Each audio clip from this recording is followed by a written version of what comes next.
Hello students, today we are discussing the topic planning process and types of planning. First topic is steps in planning or planning process.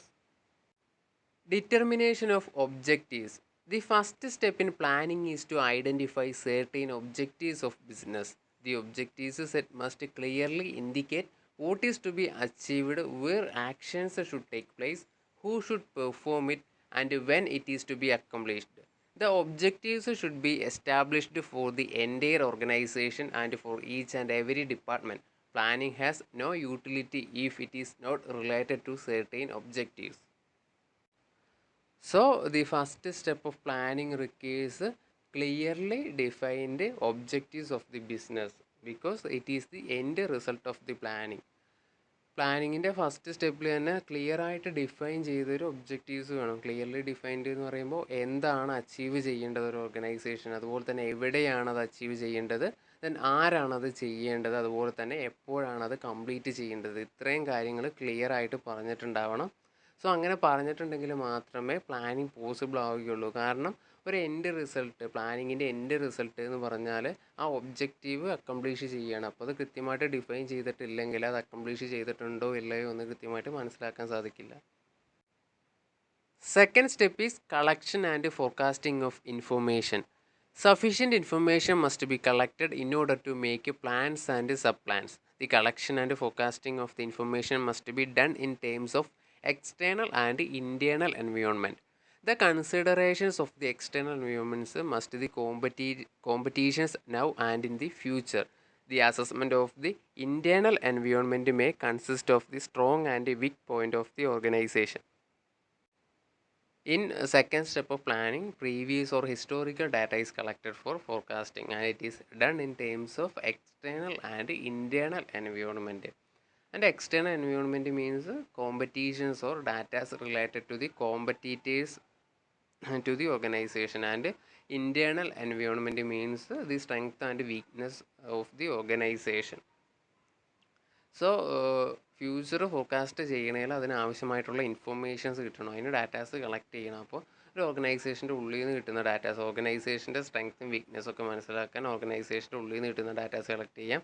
അതുപോലെ തന്നെ external environment, competitors അല്ലെങ്കിൽ കോമ്പറ്റീഷൻസിനെ കുറിച്ചുള്ള ഡാറ്റാസൊക്കെ കൃത്യമായിട്ട് collect ചെയ്താലേ ഇനി ഫ്യൂച്ചറിൽ എന്തൊക്കെ കോമ്പറ്റീഷൻസ് ഉണ്ടാവുള്ളൂ എന്ന് പ്രെഡിക്റ്റ് ചെയ്യാൻ സാധിക്കുള്ളൂ. Development of planning premises. The next step is the establishment of planning premises. Planning premises are the assumptions and predictions about the future. The assumptions are the basis of planning. Forecasting is important in premising. It helps in making realistic assumptions about sales, cost, prices, product, etc. in future. So, in the third step of planning, on the basis of the collected data, they have to make assumptions and predictions about the future, and it is called planning premises, and it acts as a basis for the planning. പ്ലാനിങ്ങിൻ്റെ ഒരു base എന്ന് പറയുന്നത് ഈ planning premises ആണ്. കാരണം planning premises അനുസരിച്ചിട്ടായിരിക്കും plan ചെയ്യുന്നത്. Planning premises അല്ലെങ്കിൽ ആ predictions wrong ആണെങ്കിൽ, നമ്മൾ കളക്ട് ചെയ്ത ഡാറ്റാസ് അനുസരിച്ച് റോങ് ആണെങ്കിൽ എൻ്റെ പ്ലാനിങ് തന്നെ ഫെയിലിയറായി പോകാനുള്ള സാധ്യതയുണ്ട്. And forecasting is the important technique used in premising. Planning പ്രിമിസിങ്ങിന് അല്ലെങ്കിൽ പ്ലാനിങ് പ്രിമൈസസ് കൺസ്ട്രക്ട് ചെയ്യാൻ യൂസ് ചെയ്യുന്ന ഇമ്പോർട്ടൻറ്റ് ടെക്നിക്കാണ് forecasting. So on the base of forecasting they have to make realistic assumption about sales, cost, product, prices etcetera. സോ ഒരു ഓർഗനൈസേഷൻ്റെ sale next ഇയറിൽ എത്രയായിരിക്കണം sales, അതുപോലെ തന്നെ പ്രൊഡക്റ്റ് നിർമ്മിക്കാൻ ആവശ്യമായ കോസ്റ്റ്, അതുപോലെ തന്നെ അതിൻ്റെ പ്രൈസ് എത്രയായിരിക്കണം, ഇത്തരം കാര്യങ്ങൾ ഫ്യൂച്ചറിൽ എന്തായിരിക്കണം എന്നുള്ളൊരു റിയലിസ്റ്റിക് അസംഷൻസ് ഫോർകാസ്റ്റിങ്ങിലൂടെ കൊണ്ടുവരാൻ സാധിക്കും. Fourth step is discovering alternative courses of action. Usually there are several alternatives for any plan. The manager should try to find out all the possible alternatives. At the time of developing alternatives, he should screen out the most viable alternatives. So he has to analyze in detail a limited number of alternatives. Planning premises construct ചെയ്തതിന് ശേഷം അതൊരു ആക്ഷനായിട്ട് convert ചെയ്യുമ്പോൾ അവിടെ ധാരാളം alternatives ഉണ്ടാവും. അതെങ്ങനെയാണ് ഒരു ആക്ഷനാക്കി convert ചെയ്യുക എന്നതിൽ ധാരാളം ഓൾട്ടർനേറ്റീവ്സ് ഉണ്ടാവും. ആ എല്ലാ ഓൾട്ടർനേറ്റീവ്സും ആ മാനേജർ ഐഡൻറ്റിഫൈ ചെയ്യണം. അതിൽ നിന്നിട്ട് ഏറ്റവും നല്ല വിയബിൾ ആയിട്ടുള്ള ഓൾട്ടർനേറ്റീവ്സ് മാനേജർ സെലക്ട് ചെയ്യണം. Next step is selection of best alternative. The various alternatives identified are evaluated and compared in terms of their expected cost and benefits. Many quantitative techniques are available to evaluate alternatives. After evaluating the various alternatives, the best alternative should be selected for the implementation. By using various tools and technique, the manager can evaluate the various alternative plans and he can choose the best one. കുറേ tools and ടെക്നിക്കൊക്കെ use ചെയ്തിട്ട് different ഓൾട്ടർനേറ്റീവ്സിന് manager compare ചെയ്യും. എന്നിട്ട് compare ചെയ്തിട്ട് ഏറ്റവും ബെസ്റ്റായിട്ട് തോന്നുന്നതിനെ choose ചെയ്യും. അതാണ് fifth സ്റ്റെപ്പിൽ പറയുന്നത്. Formulation of derivative plans. The next step is to develop detailed sub plans for its implementation. Derivative plans are required to support the overall plans. These are drawn up with respect to different areas of activity. So in the next step they have to formulate a derivative plans.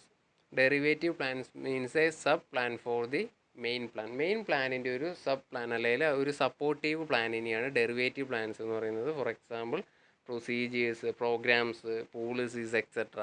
അപ്പോൾ ആ ഒരു main പ്ലാനിൻ്റെ ഒരു frame വർക്കിൽ തന്നെയായിരിക്കണം ഈ derivative പ്ലാൻസും prepare ചെയ്യേണ്ടത്. അതുപോലെ തന്നെ മെയിൻ പ്ലാൻ അച്ചീവ് ചെയ്യാൻ ഹെൽപ്പ് ചെയ്യേണ്ടതാണ് ഈ derivative plans. Next, communicating the plan. It is very important to get the cooperation of the subordinate at every stage of its implementation. For this purpose, the plans should be communicated and explained to them so that they can get the clear picture of what is to be done. An organization is not benefited from planning process until they are put into an action. So in next stage, the plans should be communicated with the employees of the organization. ഒരു ഓർഗനൈസേഷനത്തെ എല്ലാ എംപ്ലോയീസുമായിട്ട് ഈ plan communicate ചെയ്യണം. Detailed ആയിട്ട് അവർക്ക് explain ചെയ്തും കൊടുക്കണം. എങ്കിലാണ് അവരെങ്ങനെയാണ് work ചെയ്യേണ്ടതെന്ന് കൃത്യമായിട്ട് അവർക്ക് തീരുമാനിക്കാനായിട്ട് സാധിക്കുള്ളൂ. ജസ്റ്റ് ഒരു പ്ലാൻ പ്രിപ്പയർ ചെയ്ത് വെച്ചാൽ മാത്രം കാര്യമില്ല. അത് കൃത്യമായിട്ട് കമ്മ്യൂണിക്കേറ്റ് ചെയ്താൽ മാത്രമേ ആ പ്ലാനിങ് സക്സസ്ഫുൾ ആവുകയുള്ളൂ. Last step is follow up measures. To ensure the plans are proceeding along the right lines, the actual performance is compared with the planned performance. In this way, any shortcoming can be noted and a suitable remedial action can be taken. So in the last stage, the manager has to appraise the planning process. Planning ഇതുവരെ എത്രത്തോളം നടന്നിട്ടുണ്ട് അതിനൊരു appraisal, ഒരു evaluation നടത്തുക. അങ്ങനെ evaluation നടത്തിയിട്ട് എന്തെങ്കിലും problems ഉണ്ടെങ്കിൽ അതിനെതിരെ ഒരു ആക്ഷൻ, ഒരു റെമഡിയൽ ആക്ഷൻ എടുക്കുക. അതാണ് ലാസ്റ്റ് സ്റ്റേജിൽ പറയുന്നത്. Next topic is types of plan. First one is objectives. It can be defined as the end expected result to be achieved within the definite time period. It relates to why aspect of the planning. So it is the end result, that is the destination of the organization. That is why the organization is established. എന്തിനാണ് ഒരു organisation സ്ഥാപിച്ചത്, അതിൻ്റെ സ്ഥാപന ഉദ്ദേശം എന്താണ്, അതാണ് objectives എന്ന് പറയുന്നത്. അവർ ആ ഓർഗനൈസേഷൻ്റെ അവസാനം എന്താണ് ലക്ഷ്യം വെച്ചത്, അതിനെയാണ് ഒബ്ജക്റ്റീവ്സ് എന്ന് പറയുന്നത്. Next one is policy. It is a general statement that guides thinking and action in decision making. These are general guide lines that subordinates have to follow. So policy is a guide line in decision making for the subordinates of the organization. ഒരു ഓർഗനൈസേഷനകത്ത് സബോർഡിനേറ്റിന് decisions എടുക്കാൻ ആവശ്യമായിട്ടുള്ള guide ലൈൻസിനെയാണ് policy എന്ന് പറയുന്നത്. For example, ഒരു college അവിടെ ഒരു 50% above മാർക്കുള്ള സ്റ്റുഡൻസിന് മാത്രമേ അഡ്മിഷൻ കൊടുക്കുന്നുള്ളൂ എന്നൊരു പോളിസി വെച്ചു. അപ്പോൾ ഒരു സ്റ്റുഡൻറ്റ് 45% മാർക്കായിട്ട് ഒരു സ്റ്റുഡൻറ്റ് വന്നിട്ടുണ്ടെങ്കിൽ എന്ത് ചെയ്യില്ല, അവർക്ക് അഡ്മിഷൻ കൊടുക്കില്ല. ബട്ട് അവിടെ അങ്ങനെ ഒരു പോളിസി ഇല്ല. 50% എന്നുള്ളൊരു പോളിസി ഇല്ലെങ്കിൽ ഒരു 45% വന്ന സ്റ്റുഡൻറ്റ് വരുമ്പോൾ അവർക്കൊരു ഡൗട്ടാണ്, ഒരു കൺഫ്യൂഷനാണ്, മാർക്ക് കുറവാണ്, ഇപ്പോൾ അഡ്മിഷൻ കൊടുക്കണോ വേണ്ടയോ എന്നുള്ളൊരു കൺഫ്യൂഷൻ ഉണ്ടാവും. സോ അത് ഒഴിവാക്കിയിട്ട് അവിടെ ഒരു നല്ലൊരു പോളിസി ഉണ്ടെങ്കിൽ കൃത്യമായിട്ട് അവർക്ക് ഡിസിഷൻസ് എടുക്കാനും സാധിക്കും. Next one is procedures. It is a series of related tasks that make a chronological sequence and establish the way of performing the work to attain objective. It is operational guidelines and more specific, and it is used for control and coordination. So procedure is a systematic way of handling a work. ഒരു work ഒരു systematic വേയിലൂടെ handle ചെയ്യുന്നതിനാണ് procedure എന്ന് പറയുക. അപ്പോൾ അവിടെ ഒരു ടാസ്കുമായിട്ട് ബന്ധപ്പെട്ട കാര്യങ്ങളൊക്കെ ഒരു ക്രൊണോളജിക്കൽ ഓർഡറിൽ എസ്റ്റാബ്ലിഷ് ചെയ്തിട്ടുണ്ടാകും. ആ ഓർഡർ അനുസരിച്ചിട്ട് തന്നെ അവർക്ക് ആ ഒബ്ജക്റ്റീവ് അച്ചീവ് ചെയ്യാൻ പെർഫോം ചെയ്യാം. അതുപോലെ തന്നെ ഇതൊരു ഓപ്പറേഷണൽ ഗൈഡ് ലൈൻസ് ആണ്. ഏറ്റവും ഓപ്പറേഷണൽ ലെവൽസിലാണ് ഇത് കാണുക. അതുപോലെ തന്നെ ഇത് സ്പെസിഫിക് ആയിരിക്കും. കൃത്യമായിട്ട് അവരെന്താണ് ചെയ്യേണ്ടത് എന്ന് പ്രൊസീജിയറിൽ പറഞ്ഞിട്ടുണ്ടാവും. And it is used for control and coordination. Control ചെയ്യാൻ നമുക്ക് കമ്പയർ ചെയ്യാൻ സാധിക്കും. ആക്ച്വൽ റിസൾട്ടും എക്സ്പെക്റ്റഡ് റിസൾട്ടും കൃത്യമായിട്ട് ഓരോന്നും എങ്ങനെ ചെയ്യണമെന്ന് പറയുന്നത് കൊണ്ട് നമുക്ക് കമ്പാരിസൺ ഈസി ആയിരിക്കും. ദെൻ കോർഡിനേഷൻ, ഈസി ആയിട്ട് അവരെ കോർഡിനേറ്റ് ചെയ്യാനും സാധിക്കും. ഓരോ പ്രോസസ്സ് എന്താണ് അവർ ചെയ്യേണ്ടതെന്ന് കൃത്യമായിട്ടുണ്ട്. അപ്പോൾ അവരോട് അത് കൃത്യമായിട്ട് ചെയ്യാൻ പറഞ്ഞിട്ടുണ്ടെങ്കിൽ അവരെ ഈസി ആയിട്ട് കോർഡിനേറ്റ് ചെയ്യാനും ഇതിലൂടെ സാധിക്കും. Next one is rules. Rules are rigid definite plans which specify what is to be done or not to be done in given situations allowing no discretion or difference. They are specific guide lines for action and involve an element of authority. So rules എന്ന് പറഞ്ഞാൽ ഒരു rigid and definite plan ആയിരിക്കും. കൃത്യമായിട്ട് എന്താണ് ചെയ്യേണ്ടത്, ഒരു employee അല്ലെങ്കിൽ subordinate എന്താണ് ചെയ്യേണ്ടാത്തതെന്ന് കൃത്യമായിട്ട് പറഞ്ഞിട്ടുണ്ടാവും. And there is no difference. ആർക്കും അവിടെ ഒരു ഡിഫറൻസ് ഇല്ല. ഇപ്പോൾ ഒരു പോളിസി എന്ന് പറഞ്ഞിട്ടുണ്ടെങ്കിലും ആ ഒരു സബോർഡിനേറ്റ്സിന് മാത്രമാണ് അവിടെ ഒരു ഡിസിഷൻ മേക്കിംഗ് അതോറിറ്റി. അത് ഹയർ ലെവലിലേക്ക് പോകുമ്പോൾ പോളിസീസിൽ വേണേൽ ചെറിയ ചേഞ്ചസ് വരുത്താം. പക്ഷേ റൂൾ എന്ന് പറഞ്ഞിട്ടുണ്ടെങ്കിൽ അതിൽ ചേഞ്ചസ് ഒന്നും ആർക്കും തന്നെ വരുത്താൻ പറ്റില്ല. അതിലൊരു അതോറിറ്റേറിയൻ സ്റ്റൈലാണുള്ളത്. അത് റൂള് കൃത്യമായിട്ട് അവരങ്ങനെ തന്നെ അത് ഫോളോ ചെയ്യണം. Next, strategies. They are plans made in the light of the plans of the competitors. A business strategy means placing oneself in the position of competitors and seeing what one's own reaction will be in a similar situation. So ഒരു ഓർഗനൈസേഷനിൽ ഒരു situation വരുമ്പോൾ ആ ഒരു സിറ്റുവേഷനിൽ competitors എങ്ങനെയായിരിക്കും deal ചെയ്യുക, അത് മനസ്സിലാക്കിയിട്ട് ആ ഓർഗനൈസേഷൻ പ്ലാൻ ചെയ്യുന്നതിനെയാണ് സ്ട്രാറ്റജീസ് എന്ന് പറയുന്നത്. Next one is programmes.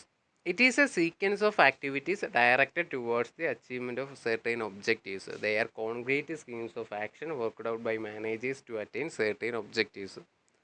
Programmes എന്ന് പറഞ്ഞാൽ ഒരു സീക്വൻസ് ഓഫ് ആക്ടിവിറ്റീസ്, ഒരു ഒബ്ജക്റ്റീവ് അച്ചീവ് ചെയ്യാൻ വേണ്ടിയുള്ള സീക്വൻസ് ഓഫ് ആക്ടിവിറ്റീസിനെയാണ് പ്രോഗ്രാംസ് എന്ന് പറയുന്നത്. നമ്മൾ നേരത്തെ പ്രൊസീജിയേഴ്സും പറഞ്ഞപ്പോൾ അത് സീക്വൻസ് ഓഫ് ആക്ടിവിറ്റീസ് ആയിരുന്നു. പക്ഷേ അവിടെ അച്ചീവ് ചെയ്യുന്നത് ഒരു ടാസ്ക് അല്ലെങ്കിൽ ഒരു വർക്കാണ്. പക്ഷേ ഇവിടെ ഒരു ഡെഫിനിറ്റ് അല്ലെങ്കിൽ ഒരു സെർട്ടൈൻ ഒബ്ജക്റ്റീവാണ് പ്രോഗ്രാമിലൂടെ മാനേജർ അച്ചീവ് ചെയ്യുന്നത്. അതിനാവശ്യമായിട്ടുള്ളൊരു സീക്വൻസ് ഓഫ് ആക്ടിവിറ്റീസാണ് programs. Next one is project. It is a complex cluster of associated activities with a distinct objective and a prescribed completion of time period. So in project there is a specific task and to attain a specific objectives and there is a fixed time period. ഒരു കൃത്യമായ സമയത്ത് ഒരു objective achieve ചെയ്യാൻ വേണ്ടി complete ചെയ്യേണ്ട ഒരു ടാസ്കിനെയാണ് project എന്ന് പറയുന്നത്. And it is A complex cluster of associated activities. അതിൽ ധാരാളം ആക്ടിവിറ്റീസ് ഉണ്ട്, ലൈക്ക് ബജറ്റിംഗ്, പോളിസീസ്, പ്രൊസീജിയേഴ്സ്, അങ്ങനെ ധാരാളം ടൈപ്സ് ഓഫ് പ്ലാൻസും ഈ പ്രൊജക്റ്റിൽ വരുന്നുണ്ട്. Next one is budgets. It is A plan or statement showing expected or estimated result for the definite future period expressed in numerical terms. It is the basis for measuring, comparing and controlling performance. So budget is a statement and it shows the estimated result for the future. ഫ്യൂച്ചറിൽ എന്താണോ estimate ചെയ്യുന്ന result അതൊരു numerical ടേംസിൽ കാണിക്കുന്ന ഒരു സ്റ്റേറ്റ്മെൻറ്റിനെയാണ് budget എന്ന് പറയുന്നത്. It is useful for measuring, comparing and controlling. പ്ലാനിങ്ങിന് മാത്രമല്ല കൺട്രോളിങ്ങിനും ഈ ബജറ്റ് ഹെൽപ്ഫുൾ ആണ്.